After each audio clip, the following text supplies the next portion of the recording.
Class 11th already start हो चुकी है एंड तुम 4 महीने बर्बाद कर चुके हो।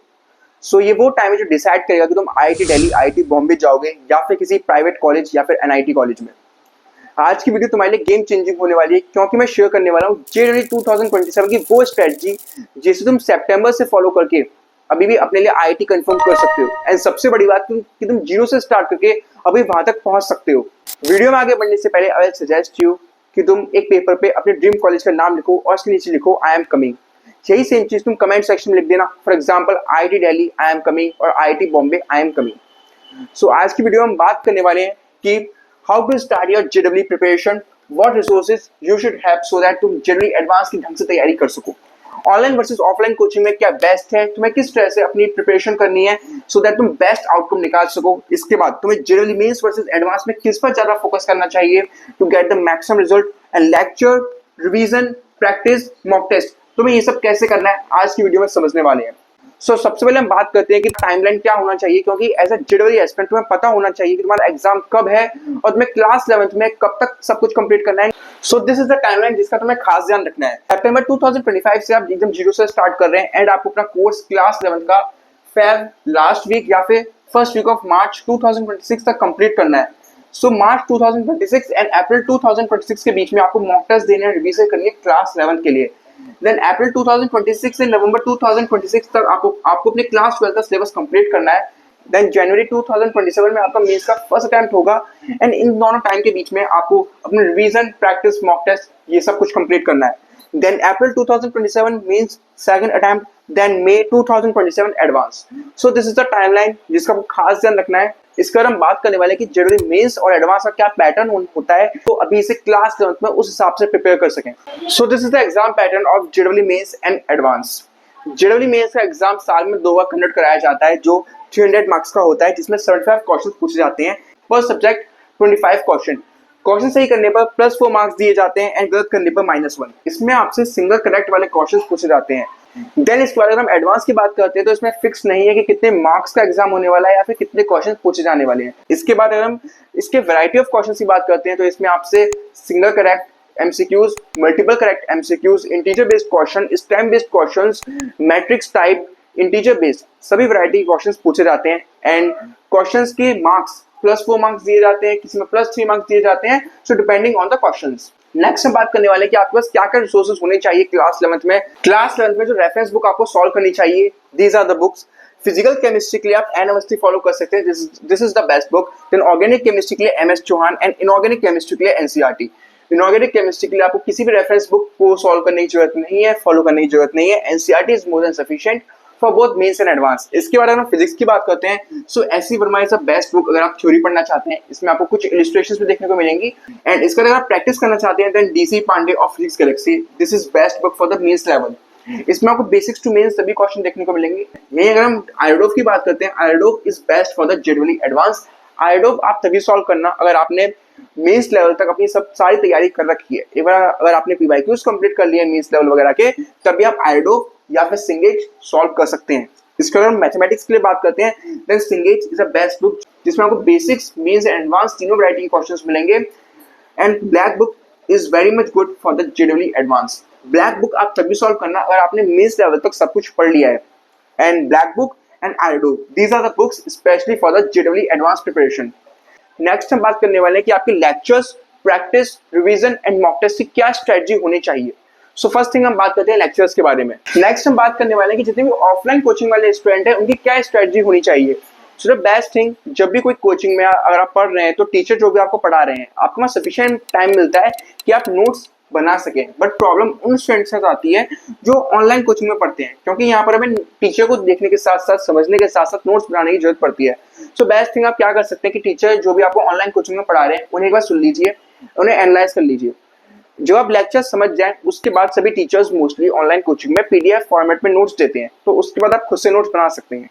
एंड नोट्स बनाने में आपको ज्यादा टाइम वेस्ट नहीं करना है। कुछ स्टूडेंट नोट्स बनाने को समझते हैं कि हम जेडब्ल्यू की तैयारी कर रहे हैं तो नोट्स हमारे पास होने चाहिए। जो भी इसमें इंपॉर्टेंट कीवर्ड्स हैं आप बस उसे लिख लीजिए, कुछ फॉर्मुलाज लिख लीजिए और आप उसे कैसे आपने डिराइव करा है वो सब लिख लीजिए। This is more than sufficient for the notes.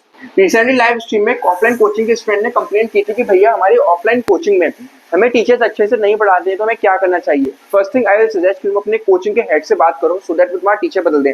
But teacher बदलने के बाद एंड स्टूडेंट्स को भी सेम प्रॉब्लम आ रही है, तो बेस्ट थिंग तुम क्या कर सकते हो, तुम किसी ऑनलाइन कोचिंग को में एनरोल कर लो।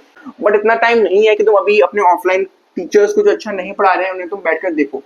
सो किसी भी जल्द से जल्द ऑनलाइन कोचिंग में एनरोल करो। तुमने ऑलरेडी अगर अपने कोचिंग में लाखों रुपए दे दिए हैं तो तुम उनके मॉड्यूल, उनके डीपीपीस इन्हें ढंग से यूटिलाइज कर सकते हो, सो दैट तुम अपने ऑनलाइन कोचिंग में इन्हें यूटिलाइज कर लो। देन इस पर हम बात करने वाले हैं कि आपको प्रैक्टिस किस तरह से करनी चाहिए। अगर कोई ऐसा स्टूडेंट है जो किसी ऑफलाइन कोचिंग में नहीं पढ़ता है, देन वो ऑफलाइन या ऑनलाइन कोचिंग में नहीं पढ़ता है तो रेफरेंस बुक सॉल्व कर सकता है। रेफरेंस बुक की इंफॉर्मेशन मैं आपको ऑलरेडी दे चुका हूँ। बट अगर कोई ऐसा स्टूडेंट है जो ऑफलाइन या ऑनलाइन कोचिंग में पढ़ता है और उसके पास डीपीपीस एंड मॉड्यूल्स हैं, then these two things are sufficient. आपको किसी भी रेफरेंस बुक को सॉल्व करने की जरूरत नहीं है। आपको डीपीपीस एंड मॉड्यूल्स में कम से कम 300 क्वेश्चंस देखने को मिल जाएंगे, वो भी मेंस एंड एडवांस लेवल के।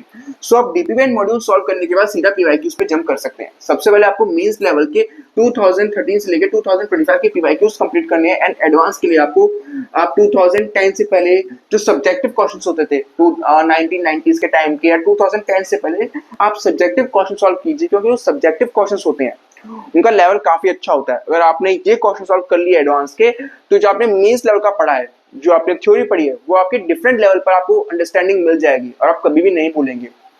सो सबसे पहले आप डीपीपी मॉड्यूल सॉल्व कीजिए if you have coaching, then उसके बाद पीवाईक्यू सॉल्व कीजिए। इतना करने के बाद तभी आप चैप्टर को कंप्लीट मानना। बट अगर कोई स्टूडेंट के पास कोचिंग वगैरह नहीं है तो आप रेफरेंस बुक सॉल्व कर सकते हैं, देन इसके बाद आप ये कर सकते हैं। देन इसके बाद हम बात करने वाले हैं कि आपको रिवीजन कैसे करनी है। अगर कोई ऐसा स्टूडेंट है जो रिवाइज नहीं कर रहा है, देन उसका कोई भी सेंस नहीं बनता है। Revision is the most important thing जिससे आपकी जनरल मेंस हो या फिर एडवांस में रैंक आने वाली है। रिवीजन आप दो तरीके से कर सकते हैं, first one daily and second one is weekly.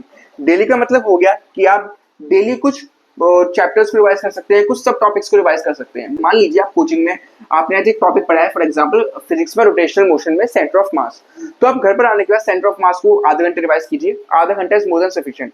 Then उसके बाद आप उसकी थ्योरी रिवाइज करने के बाद कुछ क्वेश्चंस लगा सकते हैं, सो दैट आपकी अंडरस्टैंडिंग और अच्छे से हो जाए, आपको अप्रोच समझ में आ जाए क्वेश्चन को कैसे सॉल्व करना चाहिए। तो रिवीजन के टाइम आप थ्योरी रिवाइज कर सकते हैं। अगर आपको कुछ बैकलॉग था या पुराना रिवाइज करना चाहते हैं तो आप थ्योरी रिवाइज कर सकते हैं, या फिर आप कुछ क्वेश्चन सॉल्व कर सकते हैं। For example 10 to 15 questions are more than sufficient for revision.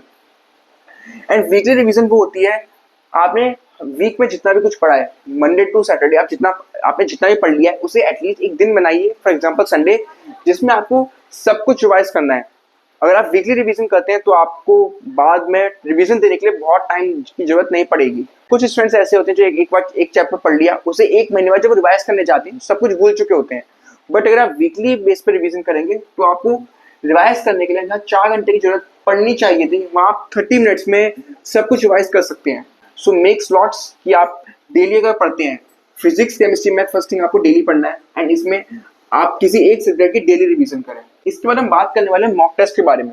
Mock test वो चीज़ है जो स्टूडेंट्स कई बार रिवीजन भी कर लेते हैं, प्रैक्टिस भी कर लेते हैं, बट मॉक टेस्ट देने से बहुत ज़्यादा घबराते हैं। So first thing, mock test is a very important part if you are giving JEE। बिना मॉक टेस्ट दिए आप ऑल इंडिया रैंक 1000, 10,000 अचीव नहीं कर सकते हैं। This is not possible even for the generally mains also. So mock test आपको देने हैं। मॉक टेस्ट अपने कोचिंग वाले दे सकते हैं, बट अगर किसी स्टूडेंट के पास कोचिंग वगैरह नहीं है तो आप किसी अच्छी कोचिंग में मॉक टेस्ट परचेज कर सकते हैं। परचेज आपको किस कोचिंग से करने हैं वो मैं आप पर छोड़ देता हूँ, बट आपको मॉक टेस्ट करने हैं।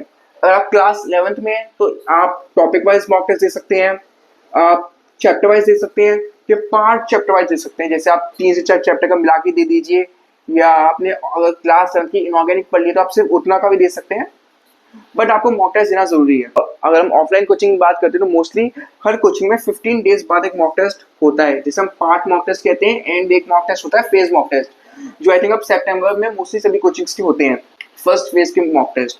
सो ये मॉक टेस्ट देना कंपलसरी है, चाहे आपकी प्रिपरेशन हो या फिर नहीं है। मॉक टेस्ट देने से हमें समझ में आ जाता है कि हमें किस चैप्टर को कितना और प्रिपेयर करना है। अगर मान लीजिए आपके मॉक टेस्ट में काफी कम मार्क्स आ रहे हैं, फॉर एग्जाम्पल 50-60, सो डिमोटिवेट होने की बजाय आपने मॉक टेस्ट में जो भी गलतियां की हैं प्लीज उसे एनालाइज करो। एनालाइज किस तरह से करना चाहिए इसकी बात मैंने ऑलरेडी इस वीडियो में की थी, प्लीज इसे चेकआउट जरूर कर लेना। सो नेक्स्ट हम बात करने वाले हैं कि आपको डेली एटलीस्ट कितने आवर्स पढ़ना कंपलसरी है। अगर आप क्लास 11th में है तो आपको स्कूल के साथ साथ अपने JEE को मैनेज करना पड़ेगा। सो आपको एटलीस्ट डेली 5 to 6 आवर पढ़ना है। अगर आप डेली 5 से 6 घंटे पढ़ते हैं तो this is more than sufficient in class 11th। And 5 से 6 घंटे पढ़ने का मतलब है कि आपको उसमें रिवीजन एंड प्रैक्टिस दोनों करनी है। कुछ स्टूडेंट्स क्या समझते हैं कि जब हम वीडियो देख रहे हैं 2-2 घंटे, 3-3 घंटे या 5-6 घंटे, तो उसे वो सेल्फ स्टडी में इंक्लूड करते हैं, बट वीडियोस देखना are not the part of the self study. Self study का मतलब रिवीजन एंड प्रैक्टिस। वो आप कैसे कर सकते हैं?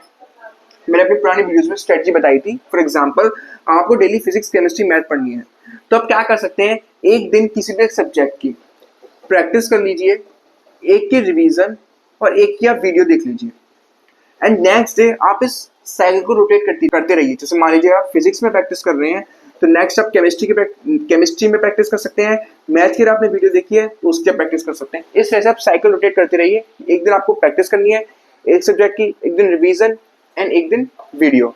सो this is the best way कि आप कैसे 5 से 6 घंटे को यूटिलाइज कर सकते हैं। एंड ये वीडियो अगर आपको पसंद आई हो, प्लीज लाइक कर देना, एंड ऐसी और इन्फॉर्मेटिव वीडियोस एंड गाइडेंस के लिए इस चैनल को सब्सक्राइब करना मत भूलना। सो मिलते हैं किसी और वीडियो में। Thank you very much.